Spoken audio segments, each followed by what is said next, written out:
Today just to tell the truth, so hopefully we can get down to the bottom of this. I'm 100%, the charges against me are 100% false, and hopefully due to time, we'll start to see it. Well, Bill and Sade, accepting a plea agreement would mean that Sean Combs would have to admit to trafficking and force. And today he made it very clear that was not going to happen. Diddy maintained all along these encounters involved consenting adults and plans to take his chances that a jury agrees. Well, it's not up to me. It's up to Mr. Combs, and I don't see it happening. Why? Because he believes he's innocent. He believes he's innocent. And what's more, he believes that he needs to stand up, not just for himself, for his family, and for everybody who's been targeted by the federal government. How can you support your father? This morning, the FBI uncovered a secret tunnel inside rapper Diddy's home. The tunnel led from his mansion to an underground structure beneath a property once owned by Michael Jackson. Inside, agents found unsettling items, including children's clothing scattered across the floor. The footage, released by Misa Hilton, mother of Diddy's son Justin, shows Homeland Security storming Diddy's $40 million LA estate. Armored vehicles, guns drawn, drones deployed, and Diddy's sons, Christian and Justin, detained on the lawn. Misa slammed the operation, saying, "If these were the sons of a non-black celebrity, they would not have been handled this way." Diddy Combs, this one has so many people talking, the disgraced music mogul, facing federal racketeering, conspiracy, and sex trafficking charges. Both the prosecution and defense teams are set to discuss the next phase of action following the indictment as investigators work to determine potential co-conspirators. But how exactly did we... Do you think that Diddy is actually Justin's father? I wasn't there. You know, Christian Combs, Diddy's son, has broken his silence. He claims that bizarre and disturbing events happened in the tunnels beneath their estate, and that Diddy invited him to freak-offs. Alleged footage shown in court reportedly displays father and son both present at these disturbing events. FBI found a tunnel this morning at the mansion of famous rapper Diddy in Los Angeles, Part 2. After receiving an anonymous tip from neighbors, agents rushed to the scene. During their search, they uncovered a tunnel beneath the carpet in Diddy's bedroom. Despite the family's pleas not to enter, the officers hesitated but ultimately decided to go in. The tunnel looked freshly dug, with wet dirt on the walls and trash scattered around. As they ventured deeper, the narrow space suddenly opened up to reveal 6 locked rooms. The agents couldn't access these rooms, and even more bizarrely, they found multiple intersections ahead in the tunnel. For safety, the agents called for backup and split up to investigate further. What they discovered was shocking. A tunnel connecting to the infamous Playboy Mansion, along with others leading to several Hollywood celebrities' homes. As the agents delved deeper, they quickly surrounded these residences. Guys, they found underground tunnels at Diddy's homes. This was first brought up by Shadow of Ezra, where he talked about the underground tunnels in Diddy's luxurious Los Angeles mansion. It was an underwater swimming tunnel leading to a mysterious grotto, reminiscent of an ancient and modern human use of caves. Now, this is all alleged, of course, but they say that this tunnel connects to the Playboy Mansion. You guys remember that? Hugh Hefner, the guy who lived with all those women in his mansion? There's no available evidence right now. However, reports are noting that Combs mansions do have a pool with an underwater swimming tunnel. They say it's not connected to the Playboy Mansion, but there is a reason why the Playboy Mansion keeps coming up. 10 years ago, they were building underground tunnels to the Playboy Mansion for people like Jack Nicholson for his birthday. So this way, they don't have to go through the outside, but go underground in secret to the Playboy Mansion to do God knows what. You can see the sketches here of these underground tunnels being built. They were working on it, and it was supposed to connect celebrities like Jack Nicholson, Warren Beatty, Michael Jackson, just to name a few. As reported by People magazine, these underground tunnels to the Playboy Mansion were sealed off in the 1980s. The question is, do you believe that? Stay safe and be smart. Well, Bill and Sade, accepting a plea agreement would mean that Sean Combs would have to admit to trafficking and force. And today he made it very clear that was not going to happen. Diddy maintained all along these encounters involved consenting adults and plans to take his chances that a jury agrees. Well, it's not up to me. It's up to Mr. Combs, and I don't see it happening. Why? Because he believes he's innocent. He believes he's innocent. And what's more, he believes that he needs to stand up, not just for himself, for his family, and for everybody who's been targeted by the federal. In a shocking turn, Christian is now reportedly working with federal prosecutors in New York. This comes just days before Diddy's explosive trial kicks off, centered around serious sex trafficking and racketeering charges.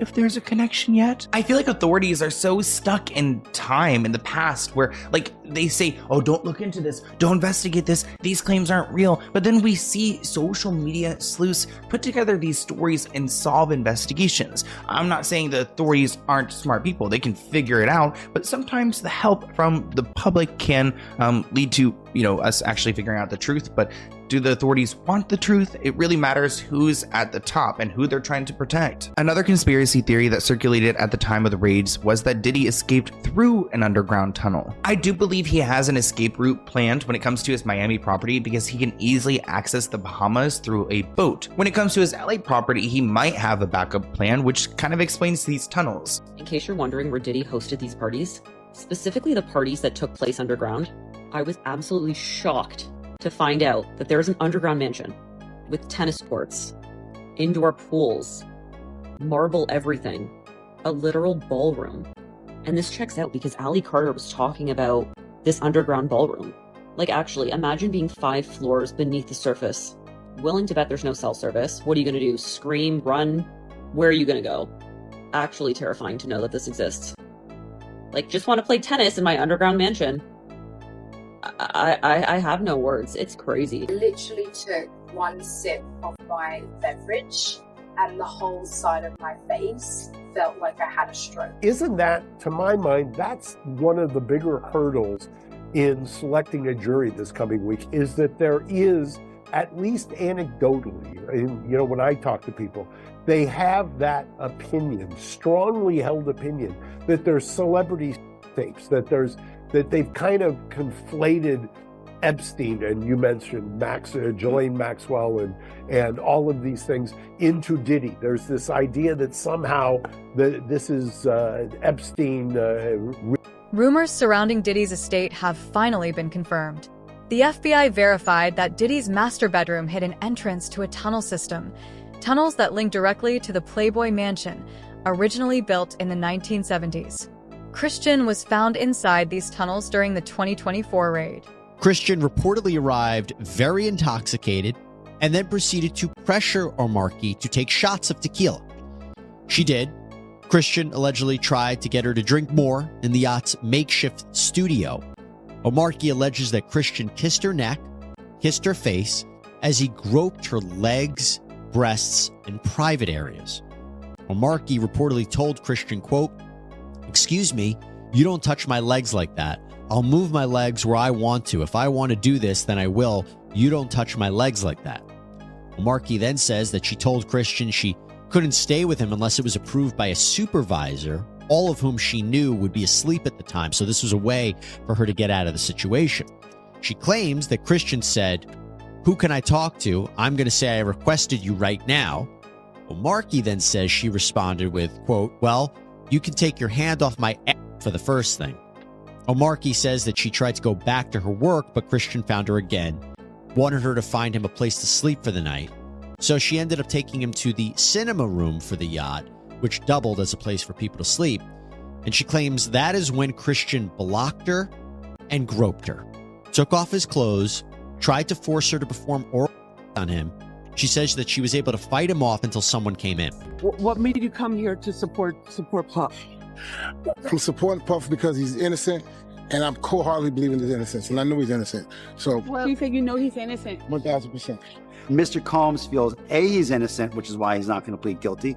B, he's going to be truthful about this case because he wants to portray that to the people who have loved him his whole life. And I think he also feels an obligation to people in general. Maybe it's Black people, maybe it's white people, maybe it's anybody who's ever felt aggrieved and targeted by the government. he feels an obligation to those people to say, you know what, maybe I can break the model. Maybe I can show the world that a black man can win, in federal court. And I think he probably is the only person I know of who might be able to actually accomplish that.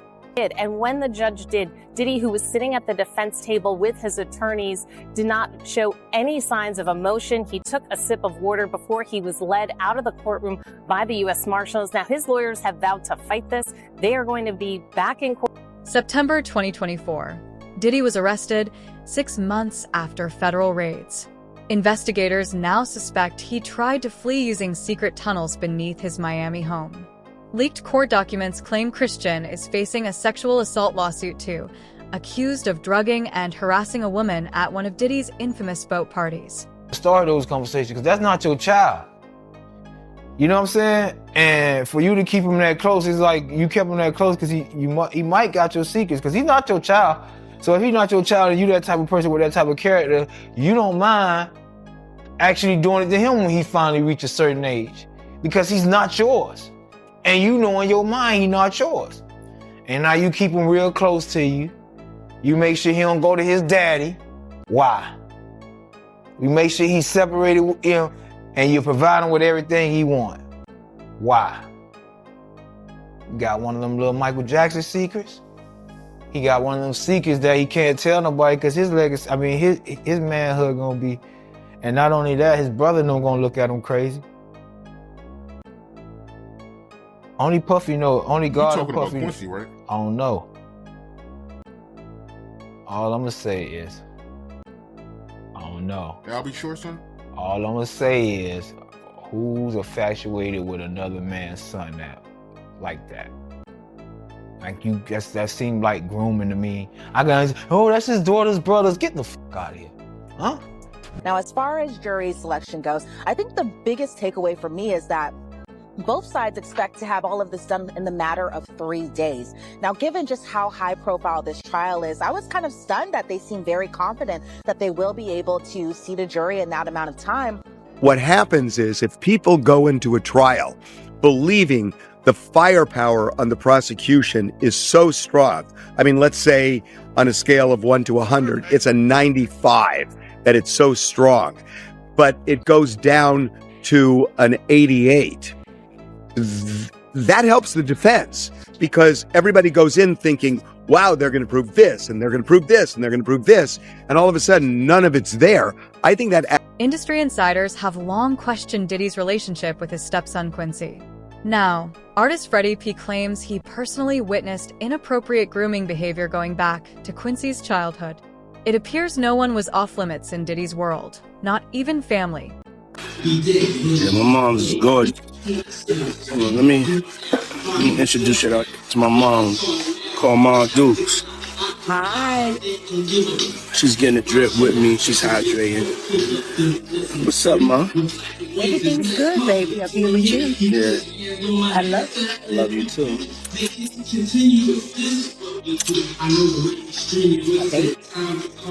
Ma, freshly dipped though.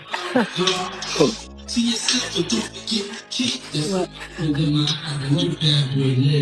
you gotta do shit like that. I was trying to show you the shoe.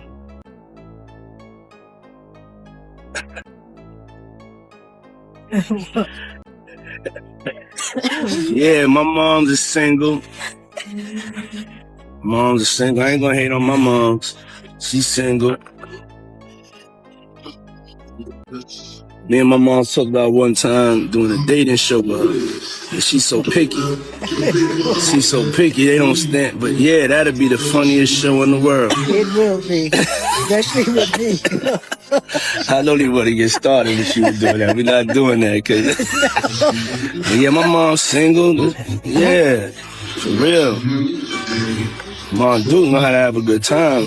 She ain't sitting in the house playing. They outside moving and shaking, baby. She come with me to strip club. I don't care. For real. It's my dog. You know, I want to live life. Be out here moving and grooving. So my mom told me, she just said, keep moving, baby. That's right. Keep moving. Don't stop. She could touch the floor with her palms. You know? Right. flat. Take pew, pew, pew. At trial, Combs will ditch the jail garb and wear ordinary clothes, as his lawyers argue the evidence shows consenting adults being intimate in their own way. We have the latest from federal court in the Sean Combs criminal. One of the most shocking claims, Diddy's alleged fixation on his own mother. A resurfaced 2022 video shows Diddy suggesting his mother should twerk in a strip club. Then he plants a kiss on her lips while high. Friends say he's made deeply inappropriate remarks about her appearance. On September 12th, 2022, outside Diddy's Chalice Studios, Lil Rod says Diddy, his son Justin, and Justin's friend who went by G were all there when things got heated. Lil Rod says he heard multiple gunshots ring out and later found G on the bathroom floor in the fetal position. Lil Rod says he was bleeding out of his hip and leg area. Lil Rod says he was applying pressure to G's wounds and then asked the crowd to call an ambulance. At that point, both Diddy and Justin Combs disappeared to another part of the studio. Diddy then gave strict instructions to inform the police that he had nothing to do with the shooting. He also forced Mr. Jones to lie to the police by telling them that G was standing outside the studio by a drive-by assailant. So that specific allegation involves Diddy's son Justin, but another allegation and entirely separate civil lawsuit involves his other son Christian, or King Combs. Grace Omar K alleges that Christian Combs sexually assaulted her on a yacht in December 2022, and she says it was facilitated by Diddy. Here is the other thing with Mr. Burgess. He apparently says he owns the rights to a book that was reportedly based on the alleged memoir of Kim Porter. In fact, according to TMZ, Burgess' phone was seized by the feds, and on it was a copy of a flash drive with material that was used in this book. Here's the problem. Christian and Quincy Combs, these are the sons of Diddy and Kim Porter. Quincy's actually adopted by Diddy. But they are reportedly fighting back, and they have sent Burgess a cease and desist letter to prevent the further sale of this book. They argue this is just an attempt to capitalize on Porter's fame and that they own the rights to her IP, her intellectual property, like her diary entries, her potential manuscript. As her heirs, they own it. And they also want an accounting of current sales of the book. To be clear, though, they aren't acknowledging that there is, in fact, a long-lost memoir from their mother. In fact, they've actually denied that before when there was a similar book, a derivative work, we'll talk about that, published by this guy named Chris Todd on Amazon. They were adamantly fighting against that. They said that their mother wouldn't write this. But what they're basically saying is if something should exist, they own it. The last hearing before Sean Combs' trial starts, when he walked into federal court today, he appeared to be looking for his family. They've pretty much been at all of the hearings that I've been to, but there was no presence of his sons or his mother or his sister who had previously been at those hearings. Do you still think that, because there is this public perception, that there are celebrity states involved in this case? No. Do you still think that there are minors involved in this case? I'm certain no. Okay. And again, when you say this case, we're talking the criminal case. The criminal case. In the correct. criminal, I know that. In the criminal case, in the criminal case, Right. no. Another witness against Diddy is Mia, who was Diddy's former aide. She exposed the atrocities that took place within Diddy's estate, shocking the courtroom with her testimony. She spoke of a very unsettling atmosphere that was rife with psychological manipulation, fear, and intimidation. Mia claims that Diddy used terror as a tool to keep strict control over everyone who worked for him. So I was wondering, did she ever get in New York? Because if she did by Puff, the state could bring up that charges against him. Back up a little bit, please. How can you support your father? How do you support him moving forward? Y'all know what this is about. Put your hands up.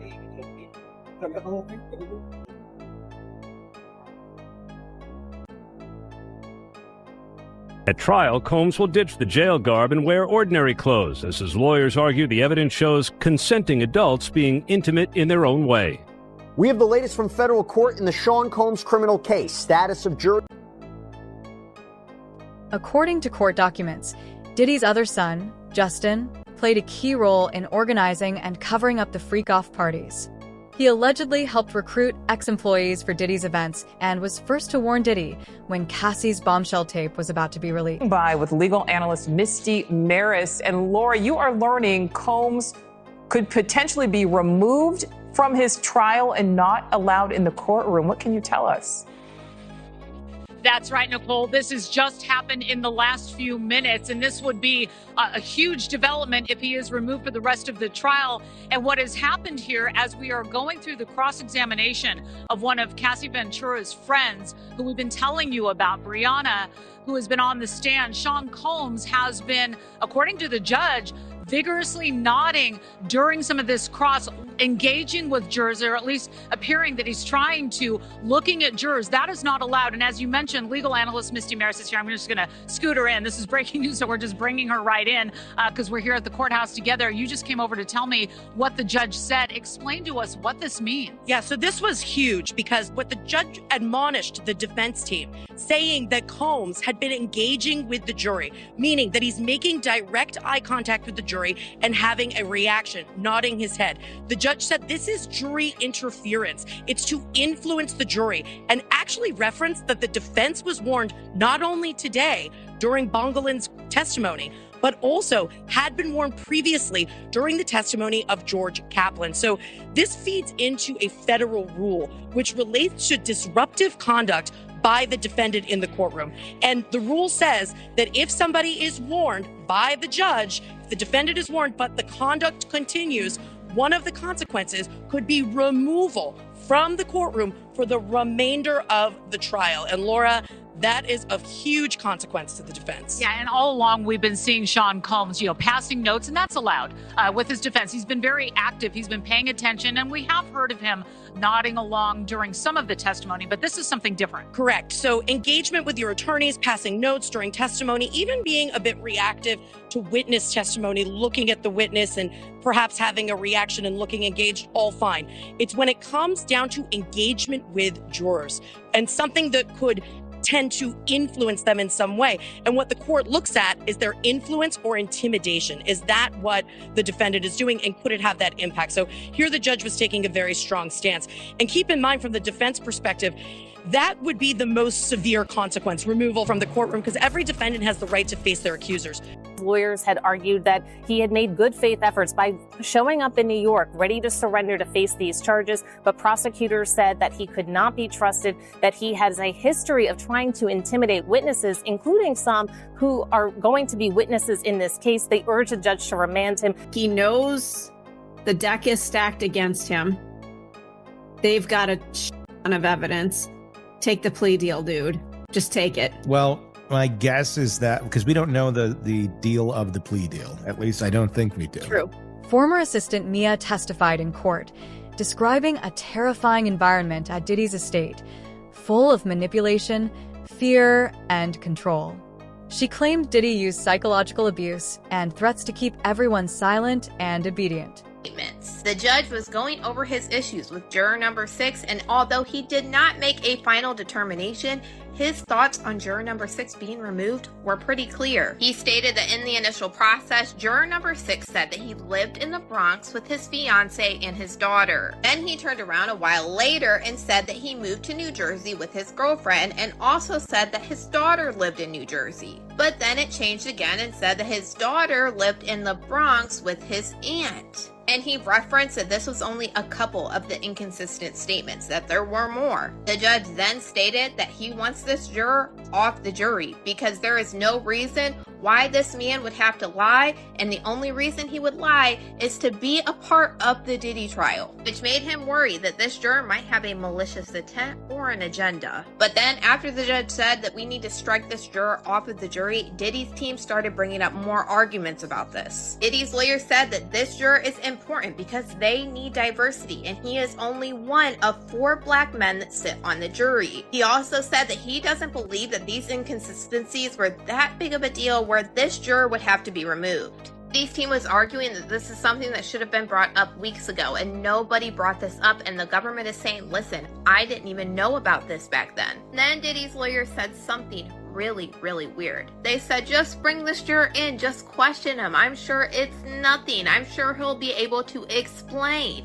But this is what the government wanted the judge to do earlier, and Diddy's lawyer said, no, that would be harassing the juror. Then the judge told everybody to get out of the courtroom, that they needed to have a sealed talk. Diddy's lawyers had argued that he had made good faith efforts by showing up in New York, ready to surrender to face these charges, but prosecutors said that he could not be trusted, that he has a history of trying to intimidate witnesses, including some who are going to be witnesses in this case. They urged the judge to remand him. He knows the deck is stacked against him. They've got a ton of evidence. Take the plea deal, dude. Just take it. Well, my guess is that because we don't know the deal of the plea deal.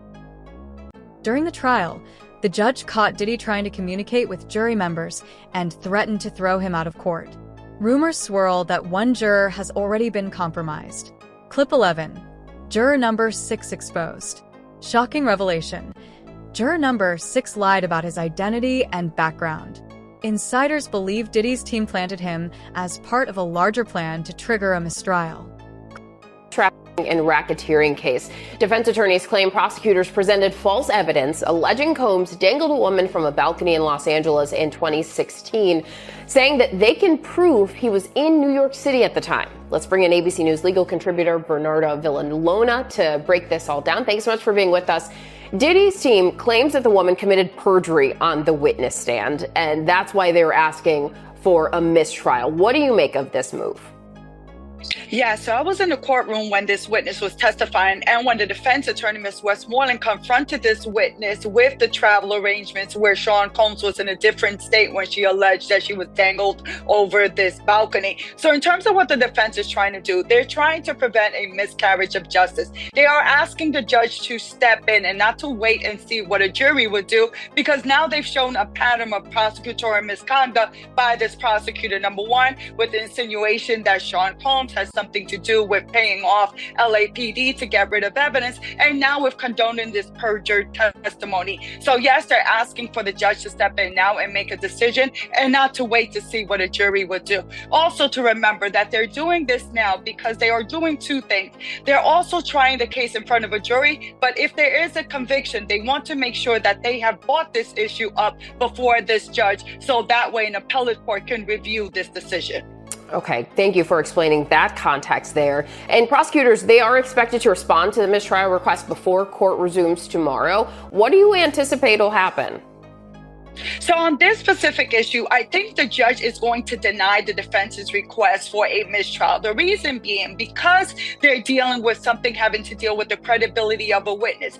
The jury is the finder of fact. They are the ones that determine the credibility of witnesses. So that being the case, the judge is going to say that it's up to the jury to determine the witness's credibility, that being of Cassie Ventura, and also of this witness that supposedly gave perjured testimony. So they're going to leave it. The judge is going to let the jury to decide and going to deny the defense's request. The decision guarantees Combs will face trial beginning just 4 days from now that will test whether one of music's most prolific figures used his power, wealth, and fame to exploit both women and men for decades. Elaborate, sometimes days-long parties by coercing victims through drugs, threats, and manipulation. They claim to have video evidence, and some of the accusations echo details from over 70 civil lawsuits filed against Combs over the last 30 years. Major developments tonight involving the case against Sean Diddy Combs, what he decided in court today, and what this now means, the move coming just 4 days before his trial is set to begin. Here's Aaron Katursky. Evidence tied to Diddy has a way of vanishing. During an investigation into the arson of Kid Cudi's car, fingerprints mysteriously disappeared after reaching the lab. Accident or intentional cover-up? On Diddy Combs, today the defense requested a mistrial following testimony from an LA arson investigator, but the judge denied the request. ABC's Rena Roy has the latest. A mistrial request denied in the federal criminal trial of Sean Diddy Combs. His defense team accusing the government of prosecutorial misconduct during the testimony of a Los Angeles arson investigator who spoke about fingerprints that were lifted from the front door of rapper Kid Cudi's home as part of an investigation into a break-in there in 2011. The investigator testifying that those fingerprints were destroyed, and when prosecutors asked the investigator if that was unusual, the defense accused them of trying to plant the idea that Combs was responsible. The overall implication, according to the defense, is that somehow Sean Combs created that disappearance. The defense moved for a mistrial, and they moved for it because what they said is it's unduly prejudiced, because this is the whole theory of what the prosecution is putting forth, is that he has this control and can make these investigations disappear. Instead, the judge striking that part of the testimony, telling jurors to disregard it. Right before, the jury heard from a police officer who responded to that break-in, testifying that he saw a black Escalade leaving the scene with plates registered to Combs' company Bad Boy Productions. The arson investigator also testifying about another incident at Kid Cudi's home in 2012 when his Porsche was set on fire. He testified about the smoke and fire damage in these photos that were shown to the jury, and said he determined the fire was targeted and started with a Molotov cocktail. Kid Cudi last week testified he believed Combs was responsible for both incidents after finding out he was. Diddy's legal team has already filed for 2 mistrials, and a third attempt may be underway. If they can prove jury tampering, the case could be dismissed. Despite overwhelming evidence, Diddy might still walk free. His Miami mansion the day federal agents busted the gate open last year to raid it. A federal agent testifying about the evidence, guns and ammo seized from Diddy's home that were found near alleged freak-off supplies, which included dozens of bottles of baby oil and boxes of platform heels, bondage restraints, and bundles of rope. Also photographed as evidence that day, motivational messages on Combs' bathroom mirror that included. On the day of Diddy's arrest, images surfaced showing guns, baby oil, and cocaine in Kim Porter's hotel room, where she was last seen before her mysterious death. You a legend, an upward motion, and drugs. Lots of drugs, including ones found in plastic bags inside a Gucci bag, and orange tablets with the Tesla logo that tested positive for. Diddy may not escape because he's innocent, but because he's rich enough to buy the system. The real story now, the industry that protected him is on trial too. No matter how deep the tunnels go, the truth is out. Is justice even possible in a system for sale? Drop your thoughts in the comments. Like and subscribe so you don't miss what's next.